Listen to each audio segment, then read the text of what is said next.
ನಾವಿವತ್ತು ನೋಡ್ತಾ ಇರೋದು ಎಂತ ಅದ್ಭುತವಾಗಿರುವಂತ ಮೂವಿ ಅಂತಂದ್ರೆ ಮಾಮೂಲಿ ಮನುಷ್ಯರಿಗಿಂತ ತುಂಬಾ ದೊಡ್ಡದಾಗಿರುವಂತ ಒಬ್ಬ ವ್ಯಕ್ತಿ ಜೈಲ್ನಲ್ಲಿ ಮಿಸ್ಟೀರಿಯಸ್ ಆಗಿರುವಂತ ಮ್ಯಾಜಿಕ್ ಗಳನ್ನ ಮಾಡ್ತಿರ್ತಾನೆ. ಕೊನೆಯಲ್ಲಿ ಆಗೋದನ್ನ ಮಾತ್ರ ನಾವು ಹಾಗೆ ನೀವು ಯಾರು ಕೂಡ ಸಹಿಸ್ಕೊಳ್ಳೋದಕ್ಕಾಗೋದಿಲ್ಲ ಅಂತ ಒಂದು ಫೀಲ್ ಗುಡ್ ಮೂವಿ ಇದು. ಈ ಮೂವಿ ಮುಗಿಯೋಷ್ಟ್ರಲ್ಲಿ ಜೀವನದ ಒಂದು ಸಣ್ಣ ಪಾಠನಾದ್ರೂ ನೀವು ಕಲ್ತಿರ್ತೀರ. ಅಂದಂಗೆ ಈ ಮೂವಿ ಹೆಸರು ದ ಗ್ರೀನ್ ಮೈಲ್ ಅಂತ. ಸರಿ, ಈಗ ನಾವು ತುಂಬಾ ಟೈಮ್ ಅನ್ನ ವೇಸ್ಟ್ ಮಾಡದೆ ನಮ್ಮ ಮೈನ್ ಸ್ಟೋರಿ ಕಡೆಗೆ ಹೊಟ್ಟೋಗೋಣ. ಈ ಕತೆ ಶುರುವಾಗೋದು 1999ರಲ್ಲಿ. ಇಲ್ಲಿ ನಮ್ಗೆ ಪೌಲ್ ಅನ್ನೋ ತುಂಬಾ ವಯಸ್ಸಾಗಿರುವಂತ ಒಬ್ಬ ವ್ಯಕ್ತಿನ ತೋರಿಸ್ತಾರೆ. ಇವನೊಂದು ಓಲ್ಡ್ ಏಜ್ ಹೋಮ್ ಅಲ್ಲಿ ಇರ್ತಾನೆ. ಇಲ್ಲೇ ನಮ್ಗೆ ಪೌಲ್ ನ ಫ್ರೆಂಡ್ ಆಗಿರುವಂತ ಜೆಸಿಕಾ ಕೂಡ ಪರಿಚಯ ಆಗ್ತಾಳೆ. ನಂತರ ಬ್ರೇಕ್ಫಾಸ್ಟ್ ಗೆ ಅಂತ ಒಂದು ಬ್ರೆಡ್ ಅನ್ನ ಇಸ್ಕೊಂಡು ಆ ಜಾಗದಿಂದ ಹೊರಗಡೆ ಬರ್ತಾನೆ. ಹೀಗೆ ಇವನು ನಡೀತಾ ನಡೀತಾ ಸ್ವಲ್ಪ ದೂರದಲ್ಲಿರೋ ಕಾಡಿಗೆ ಬರ್ತಾನೆ. ಈ ಕಾಡಿನಲ್ಲಿರುವಂತ ಪಾಳು ಬಿದ್ದಿರುವಂತ ಮನೆನ ಇವನು ಇಣಿಕಿ ನೋಡ್ತಿರ್ತಾನೆ. ನಂತರ ಮತ್ತೆ ಓಲ್ಡ್ ಏಜ್ ಹೋಮ್ ಗೆ ಬಂದಾಗ ಎಲ್ಲರೂ ಟಿವಿನ ನೋಡ್ತಿರ್ತಾರೆ. ಆ ಟಿವಿಲಿ ಒಂದು ಡ್ಯಾನ್ಸ್ ಪ್ರೋಗ್ರಾಮ್ ಬರ್ತಿರುತ್ತೆ. ಆ ಡ್ಯಾನ್ಸ್ ಅನ್ನ ನೋಡ್ತಾ ಪೌಲ್ ತುಂಬಾನೇ ಅಳೋದಕ್ಕೆ ಶುರು ಮಾಡ್ಬಿಡ್ತಾನೆ. ಯಾಕೆ ಏನಾಯ್ತು ಅಂತ ಜೆಸಿಕಾ ಕೇಳಿದಾಗ ಇವನು ಹೇಳ್ತಾ ಹೋಗ್ತಾನೆ, ನನ್ ಜೀವನದಲ್ಲಿ ಮರೆಯೋಕೆ ಆಗದಿರುವಂತ ವರ್ಷ ಅಂತಂದ್ರೆ ಅದು 1935. ಆಗಿನ ಕಾಲದಲ್ಲಿ ನಾನು ಗ್ರೀನ್ ಮೈಲ್ ಅನ್ನೋ ಒಂದು ಜೈಲ್ ನಲ್ಲಿ ಪ್ರಿಸನ್ ಗಾರ್ಡ್ ಆಗಿ ಕೆಲಸ ಮಾಡ್ತಿದ್ದೆ ಅಂತ.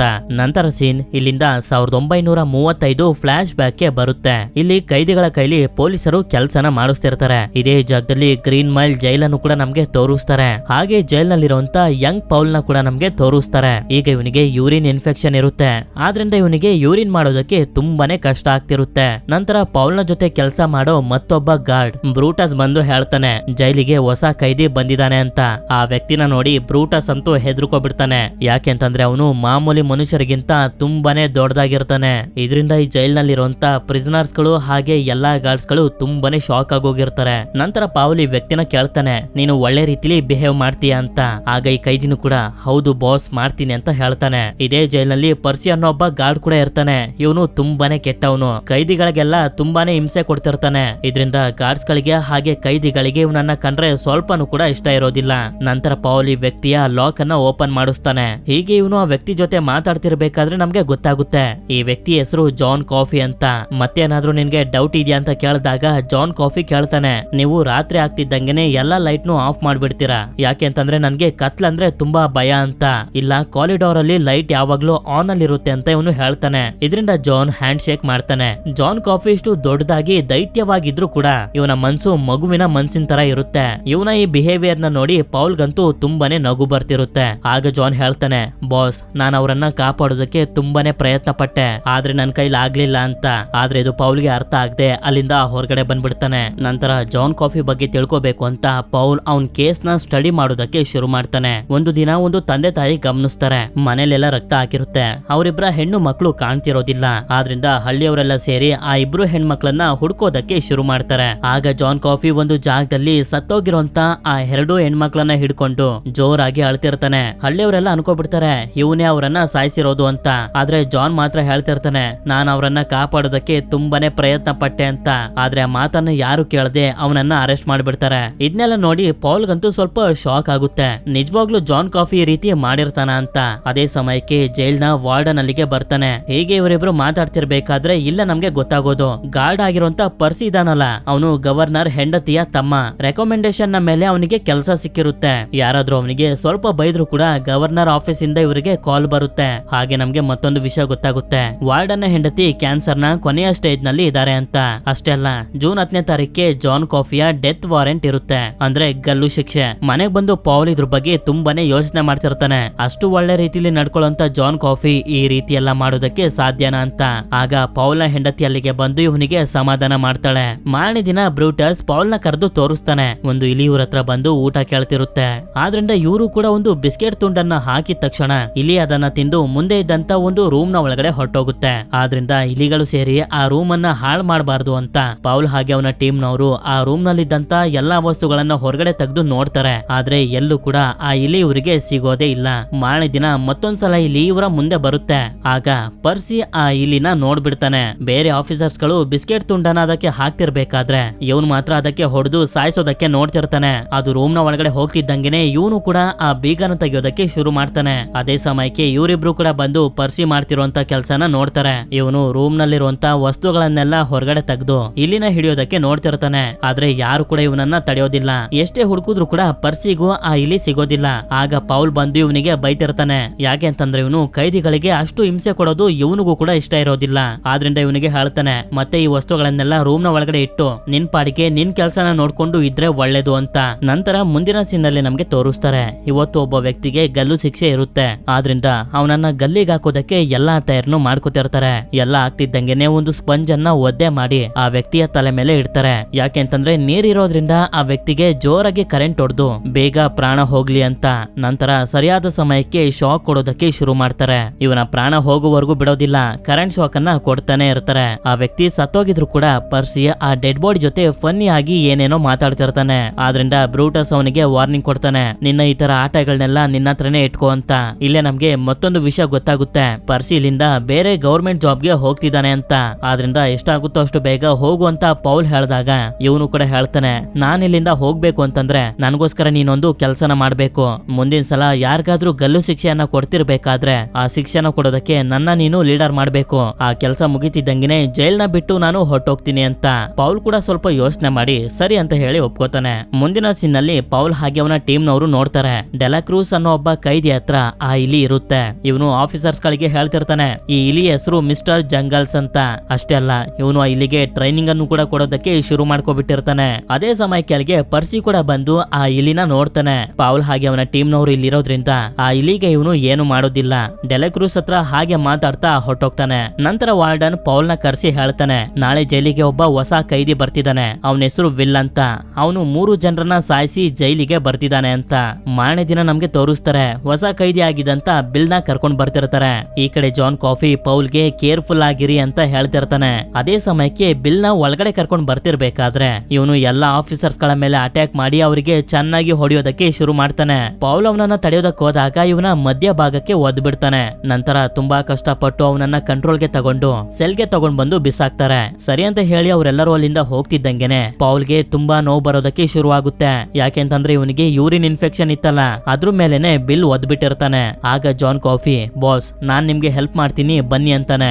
ಇವನು ಕೂಡ ಅವನ ಹತ್ರ ಹೋಗ್ತಿದ್ದಂಗೆನೆ ಜಾನ್ ಅವನನ್ನ ಎಳ್ಕೊಂಡು ಅವನ ಬಾಡಿನ ಮುಟ್ತಿದ್ದಂಗೆನೆ ಸುತ್ತಮುತ್ತ ಇದ್ದಂತ ಲೈಟ್ ಗಳೆಲ್ಲ ತುಂಬಾ ಜೋರಾಗಿ ಉರಿತಿರ್ತವೆ. ಆ ಲೈಟ್ ಹೊಡೆದೋಗ್ತಿದ್ದಂಗೆನೆ ಪೌಲ್ ನ ಬಿಟ್ಟು ಬಂದು ಇವನು ಕುಂತ್ಕೋತಾನೆ.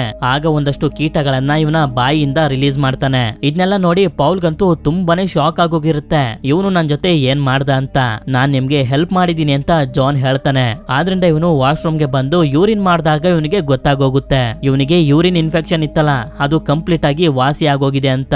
ಇದರಿಂದ ಇವನು ಮನೆಗ್ ಬಂದು ಇವನ ಹೆಂಡತಿಗೂ ಕೂಡ ಈ ವಿಷಯನ ಹೇಳ್ತಾನೆ. ಅವಳು ಕೂಡ ತುಂಬಾನೇ ಸಂತೋಷ ಪಡ್ತಾಳೆ. ಇದರಿಂದ ಜಾನ್ ಕಾಫಿ ಬಗ್ಗೆ ಇನ್ನೂ ಕೂಡ ಹೆಚ್ಚಾಗಿ ತಿಳ್ಕೋಬೇಕು ಅಂತ ಪೌಲ್ ಒಬ್ರು ಲಾಯರ್ ಹತ್ರ ಬರ್ತಾನೆ. ಯಾಕೆಂತಂದ್ರೆ ಜಾನ್ ಕಾಫಿ ಪರವಾಗಿ ಕೋರ್ಟ್ ನಲ್ಲಿ ವಾದ ಮಾಡೋದಕ್ಕೆ ಗೌರ್ಮೆಂಟ್ ನವರೇ ಅವನಿಗೆ ಒಂದು ಲಾಯರ್ ಅನ್ನ ಕೊಟ್ಟಿರ್ತಾರೆ. ಅದಕ್ಕೆ ಪೌಲ್ ಈ ಲಾಯರ್ ಅನ್ನ ಕೇಳ್ತಾನೆ, ಜಾನ್ ಕಾಫಿ ಬಗ್ಗೆ ನಿಮ್ಗೆ ಎಷ್ಟು ಗೊತ್ತು, ಇವನು ಎಲ್ಲಿಂದ ಬಂದಿದ್ದಾನೆ, ನಿಮ್ಗೆ ನಿಜವಾಗ್ಲೂ ಅನ್ಸುತ್ತಾ ಜಾನ್ ಕಾಫಿ ಕೊಲೆ ಮಾಡಿದ್ದಾನೆ ಅಂತ? ಅವನು ಯಾರು, ಎಲ್ಲಿಂದ ಬಂದಿದ್ದಾನೆ ಅಂತ ನನಗೂ ಕೂಡ ಗೊತ್ತಿಲ್ಲ. ಆದ್ರೆ ಯಾವ ಜನ ಯಾವ ರೀತಿ ಇರ್ತಾರೆ ಅಂತ ನಮ್ ಕೈಲಿ ಹೇಳೋದಕ್ಕಾಗೋದಿಲ್ಲ. ಯಾರಿಗೊತ್ತು, ಜಾನ್ ಕಾಫಿ ಒಳ್ಳೆ ಒಂಥರ ಮುಖವಾಡನು ಹಾಕೊಂಡಿರ್ಬೋದು ಅಂತ ಲಾಯರ್ ಹೇಳ್ತಾನೆ. ನಂತರ ಪೌಲ್ಗೆ ಸಹಾಯ ಮಾಡಿದ್ರಿಂದ ಅವನ ಹೆಂಡತಿ ಒಂದಷ್ಟು ಬ್ರೆಡ್ ಗಳನ್ನ ಜಾನ್ ಕಾಫಿಗೆ ಕೊಟ್ಟು ಕಳ್ಸಿರ್ತಾಳೆ. ಇದರಿಂದ ಜಾನ್ಗೆ ತುಂಬಾನೇ ಸಂತೋಷ ಆಗಿ ಅವುಗಳನ್ನ ಈಸ್ಕೊಂಡು ಅದರಲ್ಲಿ ಸ್ವಲ್ಪ ಡೆಲಾಕ್ರೂಸ್ ಹಾಗೆ ಮಿಸ್ಟರ್ ಜಂಗಲ್ಸ್ಗೂ ಕೂಡ ಶೇರ್ ಮಾಡ್ತಾನೆ. ಹೀಗೆ ಒಬ್ರು ಆಫೀಸರ್ ಓಡಾಡ್ತಿರ್ಬೇಕಾದ್ರೆ ಬಿಲ್ ಅವರ ಮೇಲೆ ಯೂರಿನೇಟ್ ಮಾಡ್ಬಿಡ್ತಾನೆ. ಹಾಗೆ ಅವರಿಗೆ ತುಂಬಾ ಕೆಟ್ಟಾಗೆಲ್ಲ ಬೈಯೋದಕ್ಕೆ ಶುರು ಮಾಡ್ಕೊಬಿಡ್ತಾನೆ. ಆದ್ರಿಂದ ಪೌಲ್ ಹಾಗೆ ಅವನ ಟೀಮ್ ನವರೆಲ್ಲ ಮುಂದೆ ಇದ್ದಂತ ರೂಮ್ ಅನ್ನ ಕ್ಲೀನ್ ಮಾಡಿಸ್ತಿರ್ತಾರೆ. ಇದೆಲ್ಲ ಆದ್ಮೇಲೆ ವಾಟರ್ ಜೆಟ್ ಅನ್ನ ತಂದು ಅವನಿಗೆ ಚೆನ್ನಾಗಿ ಸ್ಪ್ರೇ ಮಾಡಿ ಕಟ್ಟಾಕಿ ಅವನನ್ನ ರೂಮ್ ಗೆ ಎಳ್ಕೊಂಡು ಹೋಗಿ ಹಾಕ್ತಾರೆ. ಈ ರೂಮ್ ನಲ್ಲಿ ಒಬ್ನೇ ಇದ್ದು ಪನಿಷ್ಮೆಂಟ್ ಅನ್ನ ಅನುಭವಿಸ್ಲಿ ಅಂತ. ಮಾರನೇ ದಿನ ಡೋರ್ ಅನ್ನು ಓಪನ್ ಮಾಡಿದಾಗ ಮತ್ತೆ ನಾನು ಆ ರೀತಿ ಮಾಡಲ್ಲ ಅಂತ ಹೇಳ್ತಾನೆ.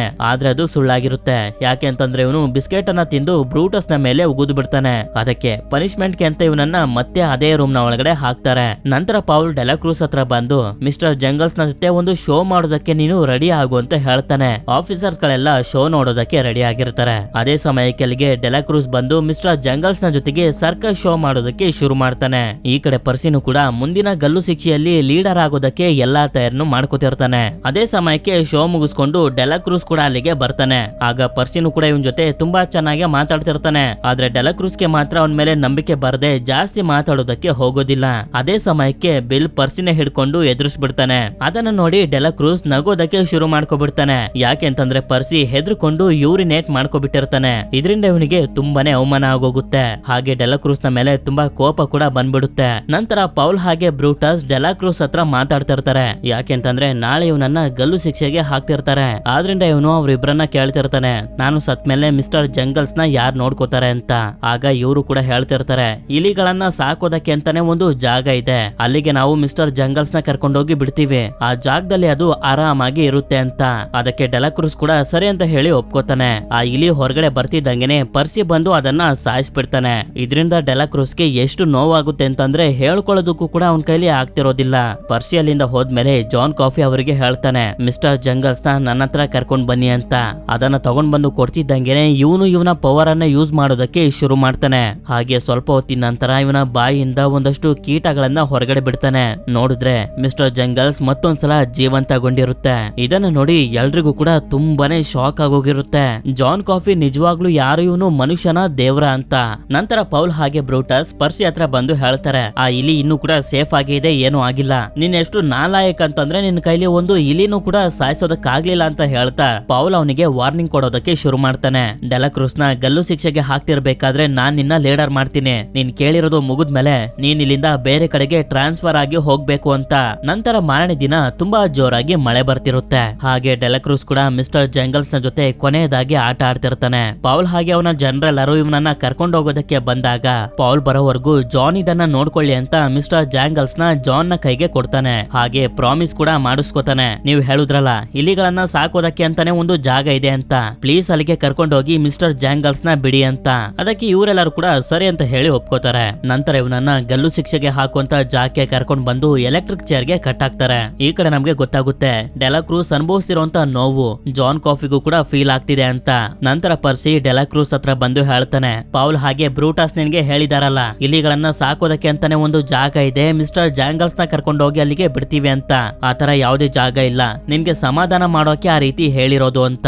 ಇದರಿಂದ ಇವನಿಗೆ ತುಂಬಾನೇ ದುಃಖ ಆಗುತ್ತೆ. ಅಷ್ಟೇ ಅಲ್ಲ, ಈ ಪರ್ಸಿ ಸ್ಪಾಂಜ್ ಅನ್ನ ನೀರ್ ಮಾಡ್ದೆ ಹಾಗೆ ಎತ್ಕೊಂಡೋಗಿ ಡೆಲಾಕ್ರೂಸ್ ನ ತಲೆ ಮೇಲೆ ಇಟ್ಬಿಡ್ತಾನೆ. ಸ್ವಲ್ಪ ಹೊತ್ತಿನ ನಂತರ ಸ್ಪಾಂಜ್ ಒದ್ದೆ ಆಗದಿರೋದನ್ನ ಪೌಲ್ ಕೂಡ ಗಮನಿಸ್ತಾನೆ. ಆದ್ರೆ ಅಷ್ಟೊತ್ತಿಗೆ ಲೇಟ್ ಆಗೋಗಿರುತ್ತೆ. ಅವರು ಡೆಲಾಕ್ರೂಸ್ಗೆ ಕರೆಂಟ್ ಶಾಕ್ ಕೊಡೋದಕ್ಕೆ ಶುರು ಮಾಡ್ಬಿಟ್ಟಿರ್ತಾರೆ. ಸ್ಪಾಂಜ್ ನೀರ್ ಆಗದಿರೋದ್ರಿಂದ ತುಂಬಾ ಕ್ರೂರವಾಗಿ ಅವನಿಗೆ ಕರೆಂಟ್ ಹೊಡಿತಿರುತ್ತೆ. ಈ ಕಡೆ ಜಾನ್ ಕಾಫಿಗೂ ಕೂಡ ಡೆಲಾಕ್ರೂಸ್ಗೆ ಯಾವ ತರ ನೋವಾಗ್ತಿರುತ್ತೋ ಇವನ್ಗೂ ಕೂಡ ಅದೇ ತರದ ನೋವಾಗ್ತಿರುತ್ತೆ. ಇಷ್ಟೊಂದು ಕ್ರೂರವಾಗಿ ಸಾಯ್ತಿರುವಂತ ಡೆಲಾಕ್ರೂಸ್ ನ ನೋಡೋಕಾಗ್ದೆ ಎಲ್ಲಾ ಜನರು ಅಲ್ಲಿಂದ ತಪ್ಪಿಸ್ಕೊಂಡು ಹೋಗೋದಕ್ಕೆ ನೋಡ್ತಿರ್ತಾರೆ. ಆ ಇಲಿ ಜಾನ್ ಕಾಫಿಯ ಕೈಯಲ್ಲಿರೋದ್ರಿಂದ ಡೆಲಾಕ್ರೂಸ್ಗೆ ಆಗ್ತಿರುವಂತ ನೋವು ಇದಕ್ಕೂ ಕೂಡ ಗೊತ್ತಾಗಿ ಅಲ್ಲಿಂದ ತಪ್ಪಿಸ್ಕೊಂಡು ಹೊಟ್ಟೋಗುತ್ತೆ. ಕೊನೆಗೂ ಡೆಲಾಕ್ರೂಸ್ಗೆ ಒಂದು ಭಯಂಕರವಾಗಿರುವಂತ ಸಾವು ಬಂದ್ಬಿಡುತ್ತೆ. ಆದ್ರಿಂದ ಎಲ್ಲರೂ ಪರ್ಸಿಗೆ ಚೆನ್ನಾಗಿ ಬೈತಿರ್ತಾರೆ, ಅವನ್ ಮೇಲಿದ್ದಂತ ಕೋಪನ ತೀರ್ಸ್ಕೊಳ್ಳೋದಕ್ಕೆ ಯಾಕೆ ಅಷ್ಟು ದೊಡ್ಡ ಶಿಕ್ಷೆನ ಕೊಟ್ಟೆ ಅಂತ. ಆದ್ರೆ ಇವನ್ ಮಾತ್ರ ನಾಟಕ ಆಡ್ತಿರ್ತಾನೆ, ಸ್ಪಾಂಜ್ ಅನ್ನ ನೀರ್ ಮಾಡ್ಬೇಕು ಅಂತ ನನ್ಗೆ ಗೊತ್ತಿರ್ಲಿಲ್ಲ ಅಂತ. ಅದೇ ಸಮಯಕ್ಕೆ ಅಲ್ಲಿಗೆ ವಾರ್ಡನ್ ಬಂದಾಗ ಅವರಿಗೂ ಕೂಡ ಗೊತ್ತಾಗುತ್ತೆ ಇದೆಲ್ಲ ಆಗೋದಕ್ಕೆ ಕಾರಣ ಪರ್ಸಿನೇ ಅಂತ.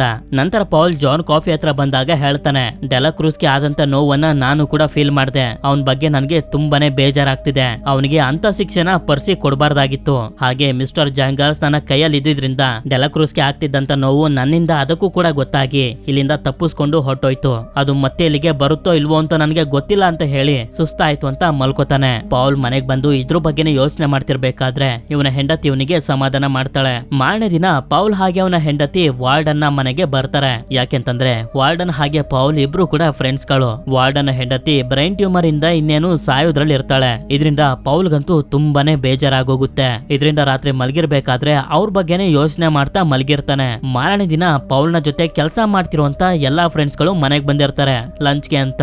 ಆಗ ಇವನು ಹೇಳೋದಕ್ಕೆ ಶುರು ಮಾಡ್ತಾನೆ, ಜಾನ್ ಕಾಫಿ ಆ ಇಲಿನ ಹೇಗೆ ಬದುಕಿಸ್ತಾ ಅಂತ ನೀವು ನೋಡಿದ್ರಿ ಅಲ್ವಾ, ಆದ್ರಿಂದ ಯಾಕೆ ನಾವು ಜಾನ್ ಕಾಫಿಯ ಪವರ್ ನ ಸಹಾಯದಿಂದ ವಾರ್ಡನ್ ಹೆಂಡತಿಗೆ ಇರುವಂತ ಕಾಯಿಲೆನ ವಾಸಿ ಮಾಡಬಾರ್ದು ಅಂತ.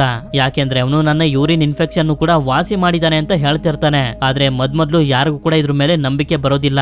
ಆದ್ರೂ ಕೂಡ ಒಂದ್ಸಲ ಟ್ರೈ ಮಾಡೋದ್ರಲ್ಲಿ ಏನ್ ಹೋಗುತ್ತೆ ಅಂತ ಹೇಳಿ ಪೌಲ್ ನ ಪ್ಲಾನ್ ಗೆ ಇವರೆಲ್ಲರೂ ಒಪ್ಕೋತಾರೆ. ಆದ್ರೆ ಜಾನ್ ನ ವಾರ್ಡನ್ ಮನೆ ಹತ್ರ ಕರ್ಕೊಂಡು ಹೋಗೋದು ಅಷ್ಟು ಸುಲಭ ಇರೋದಿಲ್ಲ. ಪರ್ಸಿ ಕಣ್ಣನ್ನ ತಪ್ಪಿಸಿ ಜಾನ್ ನ ಹೊರಗಡೆ ಕರ್ಕೊಂಡ್ ಬರ್ಬೇಕು. ಯಾಕೆಂತಂದ್ರೆ ಅವನಿಗೆ ಏನಾದ್ರೂ ಗೊತ್ತಾದ್ರೆ ಗೌರ್ಮೆಂಟ್ ನವರಿಗೆ ಕಂಪ್ಲೇಂಟ್ ಮಾಡ್ಬಿಡ್ತಾನೆ ಅಂತ. ಆದ್ರಿಂದ ಇವರು ಮೊದ್ಲು ನಿದ್ದೆ ಮಾತ್ರನ ರೆಡಿ ಮಾಡ್ಕೊಂಡು ಬಿಲ್ ಹತ್ರ ಬಂದು ಕೂಲ್ ಡ್ರಿಂಕ್ಸ್ ಗಳನ್ನ ಕುಡಿಯೋದಕ್ಕೆ ಶುರು ಮಾಡ್ತಾರೆ. ಆಗ ಇವನು ಕೂಡ ನನಗೂ ಸ್ವಲ್ಪ ಕೊಡಿ ಅಂತ ಹೇಳಿದಾಗ ನಿದ್ದೆ ಮಾತ್ರನ ಕೂಲ್ ಡ್ರಿಂಕ್ ಒಳಗಡೆ ಹಾಕಿ ಕುಡಿಯೋದಕ್ಕೆ ಕೊಡ್ತಾರೆ. ಅದನ್ನ ಇವನು ಕುಡಿತಿದ್ದಂಗೆನೆ ನಿದ್ದೆ ಮಾಡೋದಕ್ಕೆ ಶುರು ಮಾಡ್ತಾನೆ. ನಂತರ ಇವರು ಪರ್ಸಿ ಹತ್ರ ಬಂದು ನೀನು ಡೆಲಾಕ್ರೂಸ್ಗೆ ಮಾಡಿದಂತ ಅನ್ಯಾಯಕ್ಕೋಸ್ಕರ ನೀನು ಪನಿಷ್ಮೆಂಟ್ ಅನ್ನ ಅನುಭವಿಸಲೇಬೇಕು ಅಂತ ಹೇಳಿ ಇವನನ್ನ ಲಾಕ್ ಮಾಡಿ ಆ ಸಣ್ಣ ರೂಮ್ ನ ಒಳಗಡೆ ಹಾಕಿ ಬಂದಿ ಮಾಡ್ತಾರೆ. ಎಲ್ಲಾನು ಅನ್ಕೊಂಡಂಗೆ ಆಗಿದ್ರಿಂದ ಇವರೆಲ್ಲರೂ ಜಾನ್ ಕಾಫಿನ ಕರ್ಕೊಂಡು ಹೋಗ್ತಿರ್ಬೇಕಾದ್ರೆ ಬಿಲ್ ಮತ್ತೆ ಎದ್ದು ಜಾನ್ ಕಾಫಿಯ ಕೈಯನ್ನ ಹಿಡ್ಕೊಬಿಡ್ತಾನೆ. ಅವನು ಇವನನ್ನ ಮುಟ್ಟಾಗ ಜಾನ್ ತುಂಬಾ ವಿಚಿತ್ರವಾಗಿ ಏನೇನೋ ಫೀಲ್ ಮಾಡ್ತಿರ್ತಾನೆ. ಅವನನ್ನ ಜಾನ್ ಇಂದ ಬಿಡಿಸ್ತಿದ್ದಂಗೆನೆ ಮತ್ತೆ ಅವನು ನಿದ್ರೆಗೆ ಹೊಟ್ಟೋಗ್ತಾನೆ. ನಂತರ ಇವರು ಜಾನ್ ನ ಯಾರಿಗೂ ಕೂಡ ಗೊತ್ತಾಗದೆ ಇರೋ ರೀತಿ ಜೈಲಿಂದ ಹೊರಗಡೆ ಕರ್ಕೊಂಡ್ ಬರ್ತಾರೆ. ಆಗ ಪ್ರಕೃತಿನ ನೋಡಿ ಇವನಿಗೆ ತುಂಬಾನೇ ಸಂತೋಷ ಆಗುತ್ತೆ. ಇವರು ಜಾನ್ ನ ಕಾರ್ ನಲ್ಲಿ ಕರ್ಕೊಂಡು ಹೋಗ್ತಿರ್ತಾರೆ. ಆಗ್ಲೇ ನಮ್ಗೆ ಗೊತ್ತಾಗೋದು ವಾರ್ಡನ್ ಹೆಂಡತಿಗೆ ಹೆಲ್ಪ್ ಮಾಡೋದಕ್ಕೆ ನನ್ನ ಕರ್ಕೊಂಡು ಹೋಗ್ತಿದ್ದಾರೆ ಅಂತ ಜಾನ್ಗೆ ಗೊತ್ತಿದೆ ಅಂತ. ನಂತರ ಇವರೆಲ್ಲರೂ ವಾರ್ಡನ್ ನ ಮನೆ ಹತ್ರ ಬಂದು ತಲುಪ್ತಾರೆ. ಆದ್ರೆ ವಾರ್ಡನ್ ಮಾತ್ರ ತುಂಬಾ ಶಾಕ್ ಆಗಿರ್ತಾನೆ. ಇಷ್ಟೊತ್ತಲ್ಲಿ ನೀವೆಲ್ಲರೂ ಯಾಕೆ ಬಂದಿದ್ದೀರಾ ಅಂತ ನೋಡಿದ್ರೆ ಇವರೆಲ್ಲರೂ ಜೊತೆಲಿ ಕೈದಿ ಆಗಿರುವಂತ ಜಾನ್ ಕಾಫಿನೂ ಕೂಡ ಕರ್ಕೊಂಡ್ ಬಂದಿರ್ತಾರೆ. ಆದ್ರಿಂದ ಇವರನ್ನ ಒಳಗಡೆ ಹೋಗೋದಕ್ಕೆ ಬಿಡ್ತಿರೋದಿಲ್ಲ. ನಂತರ ಜಾನ್ ಕಾಫಿ ಅವರಿಗೆ ಅರ್ಥ ಮಾಡಿಸ್ತಾನೆ, ನಾನಿಲ್ಲಿ ನಿಮ್ಗೆ ಬರೀ ಹೆಲ್ಪ್ ಮಾಡೋದಕ್ಕಷ್ಟೇ ಬಂದಿರೋದು ಅಂತ. ಆದ್ರೂ ಕೂಡ ವಾರ್ಡನ್ಗೆ ಅವನ ಮೇಲೆ ನಂಬಿಕೆನೆ ಇರೋದಿಲ್ಲ. ನಂತರ ಜಾನ್ ಕಾಫಿ ವಾರ್ಡನ್ ನ ಹೆಂಡತಿ ಇರುವಂತ ರೂಮ್ಗೆ ಬರ್ತಾನೆ. ಅವಳಂತೂ ಇವನನ್ನ ನೋಡ್ತಾ ಅವಳನ್ನೇ ಅವಳು ಮರ್ತೋಗಿರ್ತಾಳೆ. ಯಾಕೆಂತಂದ್ರೆ ಒಬ್ಬ ದೇವರನ್ನ ನೋಡ್ತಿದ್ದೀನಿ ಅನ್ನೋ ಫೀಲ್ ಇವಳಿಗೆ ಆಗ್ತಿರುತ್ತೆ. ನಂತರ ಜಾನ್ ಅವಳ ಬಾಡಿಲಿರುವಂತ ಕಾಯಿಲೆನ ಅವನ ಒಳಗಡೆ ಎಳ್ಕೊಬಿಡ್ತಾನೆ. ಆದ್ರೆ ಈ ಸಲ ಮಾತ್ರ ಜಾನ್ ಕೀಟಗಳನ್ನ ಹೊರಗಡೆ ಹಾಕೋದಿಲ್ಲ. ಅಂದ್ರೆ ಕಾಯಿಲೆ ಇನ್ನೂ ಕೂಡ ಇವನ ಒಳಗಡೆನೆ ಇದೆ ಅಂತ. ಈ ಕಡೆ ವಾರ್ಡನ್ ಹೆಂಡತಿ ಕಾಯಿಲೆ ಎಲ್ಲ ವಾಸಿಯಾಗಿ ಪರ್ಫೆಕ್ಟ್ ಆಗಿ ಚೆನ್ನಾಗಿರ್ತಾಳೆ. ಇದರಿಂದ ವಾರ್ಡನ್ ಕೂಡ ತುಂಬಾನೇ ಸಂತೋಷ ಪಡ್ತಾನೆ. ಆಗ ಇವಳು ಜಾನ್ ಹತ್ರ ಬಂದು ಥ್ಯಾಂಕ್ಸ್ ಹೇಳಿ ಇವಳ ಹತ್ರ ಇದ್ದ ತುಂಬಾ ವಿಶೇಷವಾಗಿರೋ ಲಾಕೆಟ್ ಅನ್ನ ಅವನಿಗೆ ಕೊಡ್ತಾಳೆ. ಸರಿ ಅಂತ ಹೇಳಿ ಇವರೆಲ್ಲರೂ ತುಂಬಾ ಕಷ್ಟಪಟ್ಟು ಜಾನ್ ನ ಹೊರಗಡೆ ಕರ್ಕೊಂಡ್ ಬಂದು ಅಲ್ಲಿಂದ ಸೀದಾ ಜೈಲ್ನ ಒಳಗಡೆ ಕರ್ಕೊಂಡ್ ಬರ್ತಾರೆ. ನಂತರ ಇವರು ಪರ್ಸಿನ ಬಿಡುಗಡೆ ಮಾಡೋದಕ್ಕೆ ಅಂತ ಹೋಗ್ತಾರೆ. ಆದ್ರೆ ಇವನ ಕೆಟ್ಟ ಬುದ್ಧಿ ಇನ್ನೂ ಕೂಡ ಹೋಗಿರೋದಿಲ್ಲ. ಆದ್ರಿಂದ ಇವನು ಹೊರಗಡೆ ಬರ್ತಿದ್ದಂಗೆನೆ ಜಾನ್ ಕಾಫಿ ಅವನನ್ನ ಹಿಡ್ಕೊಂಡು ಆಗ್ಲೇ ಕೀಟಗಳನ್ನ ಹೊರಗಡೆ ಬಿಟ್ಟಿರ್ಲಿಲ್ವಲ್ಲ, ಆ ಎಲ್ಲಾ ಕೀಟಗಳನ್ನ ಇವನ ಬಾಯಿ ಒಳಗಡೆ ಬಿಟ್ಬಿಡ್ತಾನೆ. ಇದರಿಂದ ಪರ್ಸಿಗೆ ಒಂದು ಮಾತು ಕೂಡ ಹೊರಗಡೆ ಬರೋದಿಲ್ಲ. ಹೀಗೆ ಇವನು ಬಿಲ್ನ ಸೆಲ್ ಹತ್ರ ಬಂದು ಇವನ ಗನ್ನಿಂದ ಬಿಲ್ಗೆ ಶೂಟ್ ಮಾಡಿ ಸಾಯಿಸ್ಬಿಡ್ತಾನೆ. ಇದೆಲ್ಲ ಮುಗಿತಿದ್ದಂಗೆನೆ ಇವನ ಬಾಯಿ ಒಳಗಡೆ ಇದ್ದಂತ ಕೀಟಗಳೆಲ್ಲ ಹೊರಗಡೆ ಬಂದ್ಬಿಡ್ತವೆ. ಆಕ್ಚುಲಿ ಈ ರೀತಿ ಆಗೋ ಹಾಗೆ ಮಾಡಿದ್ದೆ ಜಾನ್ ಕಾಫಿ. ಬಿಲ್ನ ಯಾಕೆ ಸಾಯಿಸ್ತೆ ಅಂತ ಪೌಲ್ ಕೇಳಿದಾಗ ಅವನು ತುಂಬಾನೇ ಕೆಟ್ಟ ವ್ಯಕ್ತಿ, ಅವ್ನು ಮಾಡಿರುವಂತ ಕೆಲಸ ನನ್ನ ಕೈಲಿ ಹೇಳೋದಕ್ಕಾಗೋದಿಲ್ಲ, ನೀವೇ ನೋಡಿ ಅಂತ ಕೈಯನ್ನ ಕೊಡ್ತಾನೆ. ಪೌಲ್ ಕೂಡ ಅವನ ಕೈಯನ್ನ ಮುಟ್ತಿದ್ದಂಗೆನೆ ಇವನಿಗೆ ಏನೇನೋ ವಿಚಿತ್ರವಾಗಿ ಕಾಣಿಸೋದಕ್ಕೆ ಶುರು ಆಗುತ್ತೆ. ಯಾಕೆ ಅಂತಂದ್ರೆ ಜಾನ್ ಕಾಫಿ ಅವನ ಒಳಗಡೆ ಇರುವಂತ ಸ್ವಲ್ಪ ಪವರ್ ಅನ್ನ ಪೌಲ್ಗೆ ಟ್ರಾನ್ಸ್ಫರ್ ಮಾಡ್ತಾನೆ. ಇವನಿಗೆ ಕಂಡಂತ ವಿಷನ್ ಅವನಿಗೂ ಕೂಡ ಕಾಣಿಸ್ಲಿ ಅಂತ. ಆಗ ಪೌಲ್ಗೆ ಹಾಗೆ ನಮ್ಮೆಲ್ಲರಿಗೂ ಗೊತ್ತಾಗುತ್ತೆ ಜಾನ್ ಕಾಫಿ ಇಬ್ರು ಹುಡುಗಿರನ್ನ ಸಾಯಿಸಿದ್ದಾನೆ ಅಂತ ಜೈಲಿಗೆ ಹಾಕಿದಾರಲ್ಲ, ಅವರನ್ನ ಸಾಯಿಸಿದ್ದು ಬೇರೆ ಯಾರು ಅಲ್ಲ, ಅದು ಬಿಲ್. ಆ ಹುಡುಗಿರ ತಂದೆ ಹತ್ರ ಅವನು ಕೆಲಸ ಮಾಡ್ತಿದ್ದ. ಆದ್ರೆ ಒಂದು ದಿನ ಆ ಮಕ್ಕಳು ಮೇಲೆ ಅವನಿಗೆ ಕಣ್ಣು ಬಿದ್ದು ಆ ಇಬ್ರು ಮಕ್ಕಳನ್ನ ಸಾಯಿಸ್ಬಿಟ್ಟಿರ್ತಾನೆ. ಇದು ಪೌಲ್ಗೆ ಗೊತ್ತಾಗಿ ತುಂಬಾನೇ ಶಾಕ್ ಆಗೋಗುತ್ತೆ. ಮುಂದಿನ ಸೀನ್ ನಲ್ಲಿ ಎಲ್ಲರೂ ಅಲ್ಲಿಗೆ ಬಂದಿರ್ತಾರೆ. ಆಗ ಇವರು ಅವರೆಲ್ಲರಿಗೂ ಹೇಳ್ತಿರ್ತಾರೆ ಬಿಲ್ ಪರ್ಸಿನ ಹಿಡ್ಕೊಂಡು ಅವನು ಯೂರಿನ್ ಮಾಡ್ಕೊಳ್ಳೋ ರೀತಿ ಮಾಡ್ಬಿಟ್ಟಿದ್ದ, ಆದ್ರಿಂದಾನೆ ಪರ್ಸಿ ಅವನಿಗೆ ಶೂಟ್ ಮಾಡಿದ್ದು ಅಂತ. ಹಾಗೆ ಪರ್ಸಿಗೆ ಏನೋ ಪ್ರಾಬ್ಲಮ್ ಆಗೋಗಿರುತ್ತೆ. ಆದ್ರಿಂದ ಇವನನ್ನ ಒಂದು ಮೆಂಟಲ್ ಹಾಸ್ಪಿಟಲ್ಗೆ ತಗೊಂಡ್ ಬಂದು ಸೇರಿಸ್ತಾರೆ. ಈ ಕಡೆ ಪೌಲ್ ಅಂತೂ ತುಂಬಾನೇ ಯೋಚನೆ ಮಾಡ್ತಿರ್ತಾನೆ. ಜಾನ್ ಏನು ತಪ್ಪು ಮಾಡದೇ ಇದ್ರು ಅವನು ಶಿಕ್ಷೆ ಅನುಭವಿಸ್ತಿದ್ದಾನೆ. ಇನ್ನು 2 ದಿನದಲ್ಲಿ ಅವನಿಗೆ ಗಲ್ಲು ಶಿಕ್ಷೆ ಬೇರೆ ಕೊಡ್ತಾರೆ ಅಂತ. ಆದ್ರಿಂದ ಜಾನ್ ಹತ್ರನೇ ಮಾತಾಡ್ಬೇಕು ಅಂತ ಮಾರನೇ ದಿನ ಬೆಳಗ್ಗೆನೆ ಇವನ ಹತ್ರ ಬಂದು ಕೇಳ್ತಾನೆ, ಜಾನ್ ನೀನ್ ಇಲ್ಲಿಂದ ತಪ್ಪಿಸ್ಕೊಂಡು ಹೋಗ್ಬೇಕು ಅಂತಂದ್ರೆ ಹೇಳು, ನಾನ್ ನಿನ್ಗೆ ಸಹಾಯ ಮಾಡ್ತೀನಿ, ಮುಂದೆ ನೀನೊಂದು ಒಳ್ಳೆ ಜೀವನನ ಬದುಕ್ಬೋದು ಅಂತ. ಆದ್ರೆ ಜಾನ್ ಮಾತ್ರ ಅದಕ್ಕೆ ಒಪ್ಕೊಳ್ಳೋದಿಲ್ಲ. ಯಾಕೆಂತಂದ್ರೆ ಇವನ ಜೀವನದ ಮೇಲೆ ಇವನಿಗೆ ಬೇಜಾರಾಗೋಗಿರುತ್ತೆ. ಇವನ ಜೀವನದಲ್ಲಿ ಇವನು ಒಂಟಿಯಾಗಿರ್ತಾನೆ. ಹಾಗೆ ಯಾವುದೇ ತರದ ಖುಷಿ ಇಲ್ಲ. ಹಾಗೆ ಇವನು ಬೇಡ ಅಂತಂದ್ರೂ ಇವನ ಸುತ್ತಮುತ್ತ ಇರುವಂತ ಜನರ ನೋವನ್ನ ಇವನು ಅನುಭವಿಸಲೇಬೇಕು. ಆದ್ರಿಂದ ಅದ್ರ ಬದಲು ಸಾಯೋದೇ ಹೆಚ್ಚು ಅಂತ ಇವನು ಅನ್ಕೊಂಡಿರ್ತಾನೆ. ಇಲ್ಲಿ ಆಕ್ಚುಲಿ ಹೇಳ್ಬೇಕು ಅಂತಂದ್ರೆ ಜಾನ್ಗೆ ಈ ತರ ಪವರ್ಸ್ ಗಳೆಲ್ಲ ಹೇಗ್ ಸಿಕ್ತು ಅಂತ ಅವನಿಗೆನೆ ಗೊತ್ತಿರೋದಿಲ್ಲ. ಹುಟ್ಟಾಗಿಂದನು ಈ ಪವರ್ ಇವನಿಗೆ ಇರುತ್ತೆ. ಸರಿ ಆಯ್ತು, ನೀನ್ ಸಾಯೋದಕ್ಕಿಂತ ಮುಂಚೆ ಏನಾದ್ರೂ ಬೇಕಾ ಅಂತ ಕೇಳಿದಾಗ ಜಾನ್ ಕೂಡ ಒಂದಷ್ಟು ಊಟಗಳ ಹೆಸರನ್ನ ಹೇಳ್ತಾನೆ ತಿನ್ಬೇಕು ಅಂತ. ಹಾಗೆ ಕೊನೆಯಲ್ಲಿ ಹೇಳ್ತಾನೆ, ನಾನು ಯಾವತ್ತೂ ಕೂಡ ಫಿಲಂ ಅನ್ನ ನೋಡಿಲ್ಲ, ನಾನೊಂದು ಫಿಲಂ ನೋಡ್ಬೇಕು ಅಂತ. ಸರಿ ಅಂತ ಹೇಳಿ ಪೌಲ್ ಹಾಗೆ ಬ್ರೂಟಸ್ ಇವನಿಗೆ ಫಿಲಂ ಅನ್ನ ತೋರಿಸ್ತಿರ್ತಾರೆ. ಆಕ್ಚುಲಿ ಈ ಫಿಲಂ ಬೇರೆ ಯಾವುದೂ ಅಲ್ಲ, ಮೂವಿಯ ಮೊದಲಲ್ಲಿ ಓಲ್ಡ್ ಏಜ್ ಹೋಮ್ ನಲ್ಲಿ ಇರ್ಬೇಕಾದ್ರೆ ಟಿವಿಲಿ ಬರ್ತಿದ್ದಂತ ಒಂದು ಫಿಲಂ ಅನ್ನ ನೋಡಿ ವಯಸ್ಸಾದಂತ ಪೌಲ್ ಅಳ್ತಿದ್ನಲ್ಲ, ಅದೇ ಮೂವಿ ಇದು. ನಂತರ ಮಾರನೇ ದಿನ ಜಾನ್ ನ ಕರ್ಕೊಂಡು ಹೋಗೋದಕ್ಕೆ ಬಂದಾಗ ಇವನು ತುಂಬಾನೇ ಖುಷಿಯಾಗಿರ್ತಾನೆ. ಯಾಕೆಂತಂದ್ರೆ ಇವನ ಆತ್ಮ ಇವನ ದೇಹದಿಂದ ದೂರ ಆಗುತ್ತಲ್ಲ, ಅದಕ್ಕೆ ಸ್ವಲ್ಪ ಸಮಯದ ನಂತರ ಇವನನ್ನ ಗಲ್ಲು ಶಿಕ್ಷೆ ಕೊಡುವಂತ ಜಾಗಕ್ಕೆ ಕರ್ಕೊಂಡ್ ಬರ್ತಾರೆ. ಆದ್ರೆ ಇಲ್ಲಿರುವಂತ ಜನರೆಲ್ಲರೂ ಜಾನ್ ನ ತುಂಬಾನೇ ದ್ವೇಷಿಸ್ತಾರೆ. ಯಾಕೆಂತಂದ್ರೆ ಇವನು ಆ 2 ಹುಡುಗಿರನ್ನ ಸಾಯಿಸ್ತಾ ಅಂತ. ನಂತರ ಇವನನ್ನ ಚೇರ್ಗೆ ಕಟ್ಟಾಕಿ ಪೌಲ್ ಕೇಳ್ತಾನೆ, ನೀನು ಸಾಯೋದಕ್ಕಿಂತ ಮುಂಚೆ ಏನಾದ್ರೂ ಹೇಳೋದಕ್ಕೆ ಇಷ್ಟ ಪಡ್ತೀಯಾ ಅಂತ. ಆಗ ಜಾನ್ ಕೂಡ ಹೇಳ್ತಾನೆ, ನನ್ನಿಂದ ಯಾರಿಗಾದ್ರೂ ತೊಂದರೆ ಆಗಿದ್ರೆ ನನ್ನ ಕ್ಷಮಿಸ್ಬಿಡಿ ಅಂತ. ಹಾಗೆ ಇವನ ಮುಖದ ಮೇಲೆ ಬಟ್ಟೆ ಹಾಕೋದಕ್ಕೆ ನೋಡ್ತಾರೆ. ಪ್ಲೀಸ್ ಬೇಡ, ನನ್ಗೆ ಕತ್ಲಂದ್ರೆ ಭಯ ಅಂತ ಹೇಳ್ತಾನೆ. ಸರಿ ಅಂತ ಹೇಳಿ ಪೌಲ್ ಸ್ಪಂಜನ್ನ ನೀರ್ ಮಾಡ್ಕೊಂಡ್ ಬಂದು ಇವನ ತಲೆ ಮೇಲೆ ಇಡ್ತಾನೆ. ಜಾನ್ ನಂತಹ ಒಳ್ಳೆಯ ಮನುಷ್ಯನಿಗೆ ಈ ರೀತಿ ಆಗ್ತಿರೋದಕ್ಕೆ ಇವರೆಲ್ಲರೂ ಅಳ್ತಿರ್ತಾರೆ. ಪೌಲ್ಗೂ ಕೂಡ ತುಂಬಾ ಬೇಜಾರಾಗಿ ಶಾಕ್ ಕೊಡೋದಕ್ಕಿಂತ ಮುಂಚೆ ಹ್ಯಾಂಡ್ ಶೇಕ್ ಅನ್ನ ಮಾಡ್ತಾನೆ. ನಂತರ ಇವನಿಗೆ ಕರೆಂಟ್ ಶಾಕ್ ಅನ್ನ ಕೊಡೋದಕ್ಕೆ ಶುರು ಮಾಡ್ತಾರೆ. ಹೀಗೆ ನಿರಂತರವಾಗಿ ಕರೆಂಟ್ ಶಾಕ್ ಅನ್ನ ಕೊಟ್ಟಿದ್ರಿಂದ ಜಾನ್ ಕಾಫಿಯ ಪ್ರಾಣ ಹಾರೋಗುತ್ತೆ. ನಂತರ ನಮ್ಗೆ ಜಾನ್ ಕಾಫಿಯ ಡೆಡ್ ಬಾಡಿನ ತೋರಿಸ್ತಾರೆ. ಇಲ್ಲಿಂದ ಸೀನ್ ಮತ್ತೊಂದ್ಸಲ ಪ್ರೆಸೆಂಟ್ ಗೆ ಬರುತ್ತೆ. ಆಗ ಪೌಲ್ ಜೆಸಿಕಾಗೆ ಹೇಳ್ತಿರ್ತಾನೆ, ಅದಾದ್ಮೇಲೆ ನನಗೆ ಹಾಗೆ ಬ್ರೂಟಸ್ಗೆ ಆ ಕೆಲ್ಸನ ಮಾಡೋದಕ್ಕಾಗ್ಲಿಲ್ಲ, ಆ ಕೆಲ್ಸನ ಬಿಟ್ಬಿಟ್ವಿ. ಆ ಘಟನೆ ನಡೆದು ಇಷ್ಟು ವರ್ಷ ಆದ್ರೂ ಕೂಡ ನನ್ ಕೈಲಿ ಅದನ್ನ ಮರೆಯೋದಕ್ ಆಗ್ತಿಲ್ಲ ಅಂತ. ಇಲ್ಲಿ ಜೆಸಿಕಾಗೆ ಪೌಲ್ ಹೇಳಿದ್ದನ್ನ ನಂಬೋದಕ್ ಆಗ್ತಿರೋದಿಲ್ಲ. ಇವನು ಕತೆ ಕಟ್ತಿರ್ಬೋದು ಅಂತ ಅನ್ಕೋತಿರ್ತಾಳೆ. ಆದ್ರಿಂದ ಇವಳನ್ನ ಕಾಡಿನ ಮಧ್ಯೆ ಇರುವಂತ ಒಂದು ಮನೆಗೆ ಕರ್ಕೊಂಡ್ ಬರ್ತಾನೆ. ಅವರು ಈ ಮನೆಯ ಒಳಗಡೆ ಬಂದಾಗ್ಲೇ ನಮ್ಗೆ ಗೊತ್ತಾಗೋದು ಈ ಜಾಗದಲ್ಲಿ ಇನ್ನೂ ಕೂಡ ಮಿಸ್ಟರ್ ಜಂಗಲ್ಸ್ ಬದುಕಿದೆ ಅಂತ. Actually John Coffey mister jungles ನ ಬದುಕಿಸಿದಾಗ ಅವನ ಒಂದಷ್ಟು ಪವರ್ಸ್ ಗಳನ್ನ ಇದಕ್ಕೂ ಕೂಡ ಟ್ರಾನ್ಸ್ಫರ್ ಮಾಡ್ಬಿಟ್ಟಿರ್ತಾನೆ. ಇದರಿಂದಾನೇ ಇದು ಇಷ್ಟು ವರ್ಷ ಬದುಕಿದ್ದು. ಹಾಗೆ ಪೌಲ್ಗೂ ಕೂಡ 118 ವರ್ಷ ಆಗಿರುತ್ತೆ. ಯಾಕೆ ಅಂತಂದ್ರೆ ಜಾನ್ ಕಾಫಿ ಒಂದು ವಿಷನ್ ನ ತೋರ್ಸೋದಕ್ಕೆ ಅವನ ಪವರ್ ಅನ್ನ ಪೌಲ್ ನ ಒಳಗಡೆ ಸ್ವಲ್ಪ ಟ್ರಾನ್ಸ್ಫರ್ ಮಾಡಿದ್ನಲ್ಲ, ಆದ್ರಿಂದಾನೇ ಇವನು ಕೂಡ ಬದುಕಿರೋದು. ಇಲ್ಲಿಗೆ ಈ ಮೂವಿ ಎಂಡ್ ಆಗುತ್ತೆ. ಈ ಮೂವಿಯಿಂದ ನೀವು ಏನ್ ಪಾಠನ ಕಲ್ತ್ರಿ ಅನ್ನೋದನ್ನ ನನಗೆ ಕಮೆಂಟ್ ಮಾಡಿ ತಿಳಿಸಿ. ವಿಡಿಯೋ ಇಷ್ಟ ಆಗಿತ್ತು ಅಂತಂದ್ರೆ ಲೈಕ್ ಮಾಡಿ. ಸರಿ, ಸಿಗೋಣ ಮತ್ತೊಂದು ಅಮೇಜಿಂಗ್ ಆಗಿರುವಂತ ವಿಡಿಯೋದಲ್ಲಿ. Until then stay tune mister explainer Kannada.